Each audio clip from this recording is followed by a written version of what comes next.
Salut les devins, c'est Saikyo. Les ébauches mensuelles du chapitre de Dragon Ball Super nous sont parvenues. Elles concernent cette fois-ci le chapitre numéro 78 qui sortira ce 19 novembre 2021 à 16h. Et bien sûr, comptez sur moi pour vous partager tout ce qui est spoiler, leak, information, que ça soit sur cette page YouTube et pour les informations un petit peu plus mineures, j'oserais dire, sur ma page Twitter comme d'habitude. Merci en tout cas pour votre fidélité et le suivi des contenus que je peux vous partager et vous poster. Merci vraiment pour cela.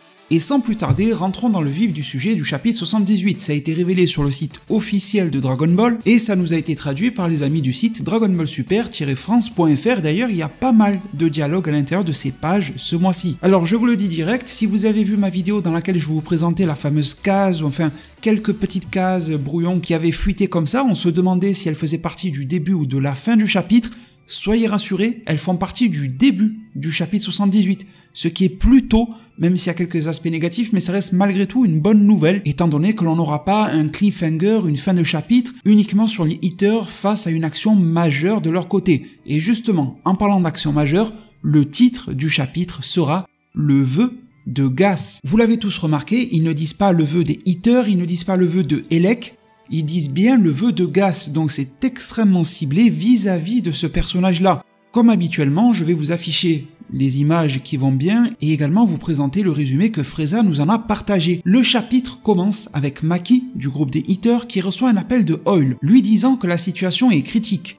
Après avoir écouté le rapport de la situation, elle s'empresse d'en informer Elec en lui disant que le combat avec les Saiyans est terminé, que le Namek Monaito était intervenu et les a arrêtés. Gas propose alors d'aller se débarrasser d'eux. Maki surenchérit en disant que comme les Saiyans et Granola sont actuellement affaiblis, c'est effectivement le bon moment pour aller les terminer et les tuer. Elec propose alors à Gas et Maki d'aller s'en occuper, pendant que Elec lui-même réalisera le souhait auprès de Torombo. Il rajoute à son petit protégé Gas qu'il réalisera son souhait sans faute. Elec promet à Gas qu'en invoquant Torombo, il exaucera le souhait de Gas et qu'il ne s'attribuera pas d'une certaine manière un souhait personnel. Et d'ailleurs, peu importe ce que fera Elec, ça ne dérange pas réellement Gas, car ce dernier va répondre à Elec que ne pas changer, rester comme il est actuellement, ne pas recevoir les bénéfices d'un vœu, ne le dérange pas. Mais Elec insiste et lui dit que c'est nécessaire pour qu'il puisse, au pluriel, se dresser au-dessus de tout, et que tout repose sur lui, tout repose sur Gas. Maki et Gas s'en vont donc en direction des Saiyans et de Granola. Pendant ce temps, Granola est en train de s'énerver sur Monaito, comme car j'avais pu en particulier le souligner lors de ma précédente review. Granola réalise que c'est Elec qui a tué sa propre mère et il en veut à Monaito d'avoir menti, d'avoir caché cela et de l'avoir laissé en plus, jusqu'à ce jour, travailler pour eux. Cela fait des décennies que Granola bosse comme chasseur de primes pour les hitters, les meurtriers de sa propre mère.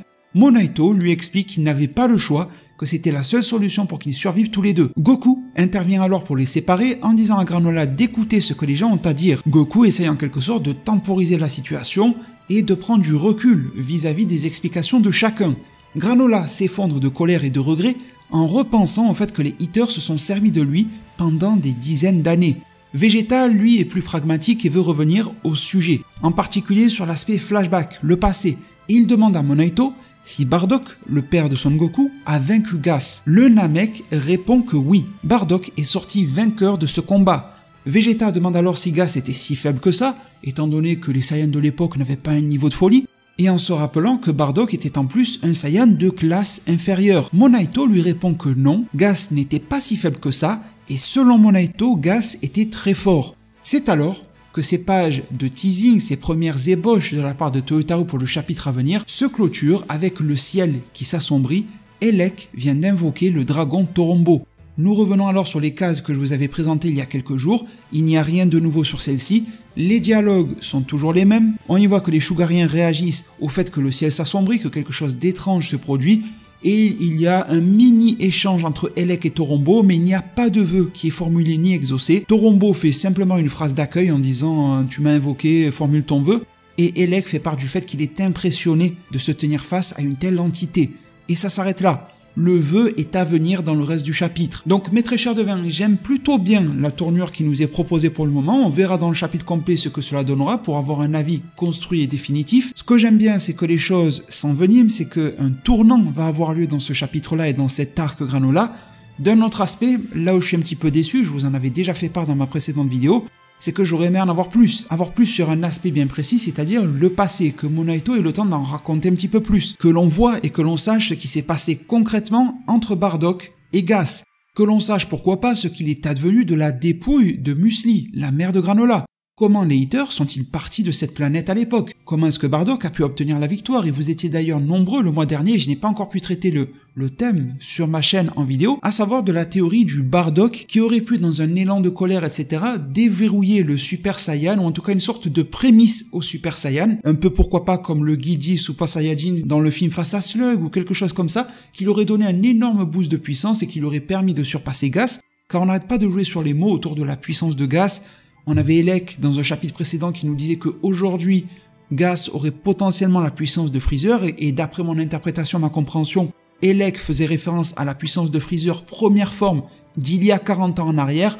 C'est pas très haut, mais bon, déjà c'est quand même pas mal pour un mec un petit peu random qui sort de nulle part. Mais de notre côté, dans le chapitre précédent, on a vu que lorsque Bardock a attaqué, Gas a assez vite réagi pour le contrer, plus il a créé une barrière largement suffisante pour bloquer l'attaque, donc on se demandait si Gas n'était pas supérieur à Bardock, et là Monaito nous indique que Bardock a mis sa petite raclée à Gas, ce qui fait écho d'ailleurs à la fameuse discussion Gas-Elec, dans laquelle Gas nous faisait part du fait qu'il a vécu et subi un traumatisme sur ses réels il y a 40 ans et que cela ne devrait plus se reproduire, ce traumatisme étant alors a priori la défaite.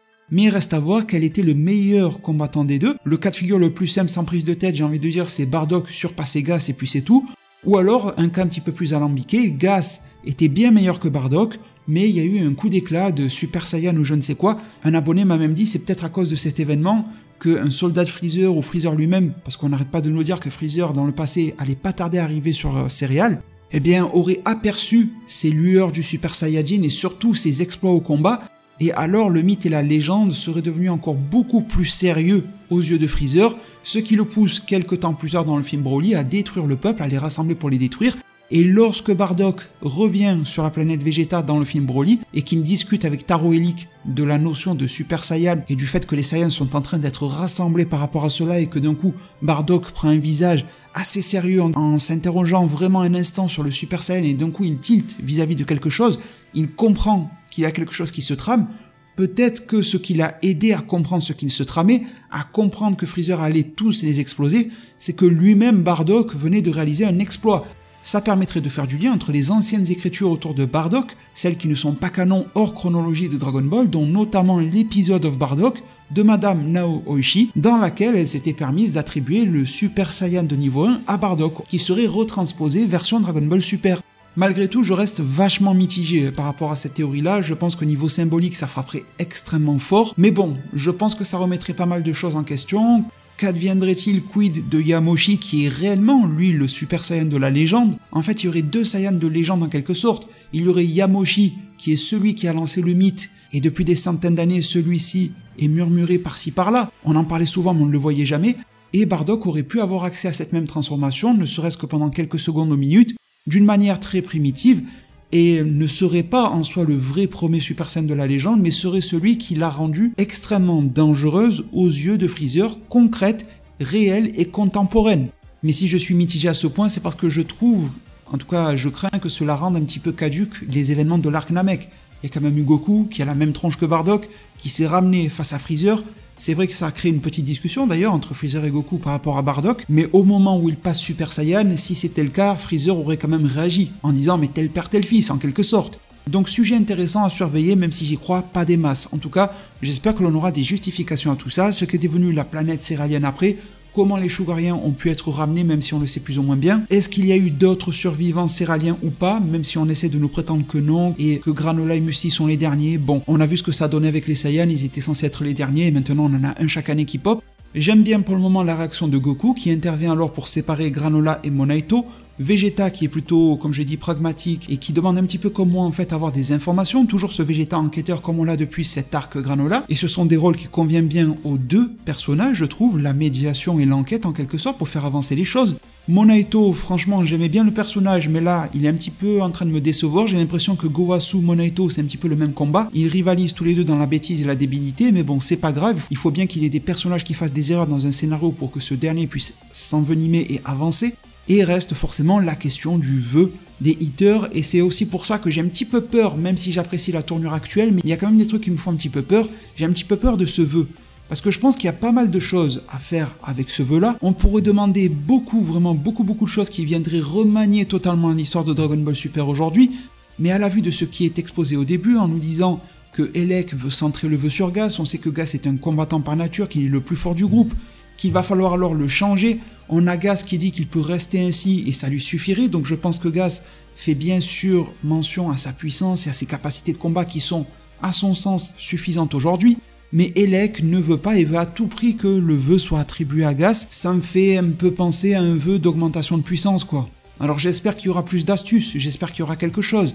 On risque d'ailleurs d'avoir une transposition des pouvoirs de Granola vers Gas pour qu'il les récupère. Et peut-être que transposer ces pouvoirs-là permettrait aux haters de ne pas avoir à payer la condition, la fameuse condition de Torombo en espérance de vie et tout ça, parce que là, il suffirait d'attribuer ce qui a déjà été attribué à quelqu'un, mais le mettre ailleurs. Une fois qu'un verre d'eau est servi, libre à chacun de le poser à gauche ou à droite sur la table. C'est facile à déplacer en quelque sorte, donc peut-être que l'astuce serait là, mais encore une fois, on en viendrait une augmentation de puissance. Augmentation de puissance qui est normale et naturelle dans Dragon Ball, mais de temps en temps, j'aimerais bien que quelques astuces soient déployées, et je pense que là, ça serait judicieux de le faire. On va voir, on va croiser les doigts, mais bon, je le sens un petit peu mal ce vœu, et au final, je me dis que même si les 3 vœux de Moro dans l'arc éponyme nous ont un petit peu déçus, ils étaient un petit peu plus surprenants quoi, parce que le premier vœu avait permis de soigner Cranberry, et derrière Cranberry a été tué, donc c'est un petit peu le paradoxe de la situation. Deuxièmement, restaurer la puissance magique de Moro, c'était plutôt logique, et troisièmement, celui-là on s'y attendait presque pas du tout, libérer les prisonniers galactiques. Même si c'était un petit peu claqué parce que Sagambo et son gang ils valaient pas grand chose, derrière il y avait une démarche d'apporter une nouveauté dans les vœux exaucés. Mais là, si on en revient à la puissance, franchement, je ne sais pas si j'apprécierais, mais encore une fois, je ne juge pas avant d'avoir lu le chapitre. Celui-ci sortira le 19, on aura sûrement des informations, un résumé complet, je l'espère, avant que je pourrai vous transmettre. Va s'en suivre et nous est promis également une forme de bataille entre Gas, Maki face aux Saiyans, etc. Comment cela va se déverrouiller? Est-ce qu'il y a toujours le Senzu dans une poche ou je ne sais quoi de Vegeta, mais ça ne permettrait de soigner qu'une seule personne?